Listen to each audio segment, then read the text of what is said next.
Voici comment j'organise mon enseignement par validation mutuelle des compétences.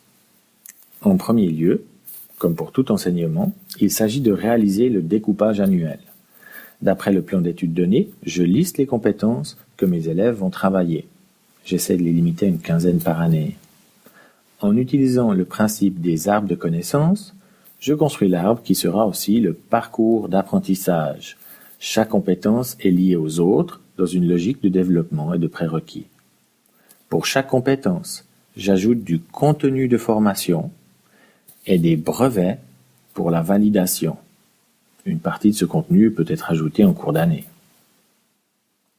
La validation mutuelle des compétences est une pédagogie active centrée sur l'enseignement mutuel. Elle s'adapte bien à la diversité des pratiques. Pour ma part, je mêle enseignement explicite et un peu de classe inversée. Le premier donne un cadre efficace dans un contexte de forme scolaire et le second permet d'en sortir. Alors, que ressort-il de ce mélange improbable? Je vous explique. Une courte introduction de la leçon en classe permet d'annoncer les objectifs et d'organiser le travail du jour. La leçon démarre le plus souvent avec une pratique dirigée, avec un problème réalisé en commun. Toute la classe participe et les élèves sont questionnés, les savoirs vérifiés oralement. Ce moment de modelage permet aux élèves d'acquérir un premier savoir dans la sérénité. S'ensuit une phase d'exercice individuel qui permet le glissement vers la pratique autonome et la médiatisation interne de la pensée. Les élèves sont face à leurs propres capacités ou difficultés. Après quelques minutes, j'interviens pour aider les élèves en difficulté. Je suis aidé par les experts tuteurs disponibles à ce moment-là. Lorsqu'un élève pense maîtriser la compétence, il peut demander à passer un brevet. C'est le créateur du brevet qui estime si l'élève a démontré sa maîtrise. S'il est validé, l'élève devient à son tour expert. Sinon, charge au correcteur de l'aider à mieux comprendre. Une fois devenu expert, l'élève prépare à son tour un nouveau brevet.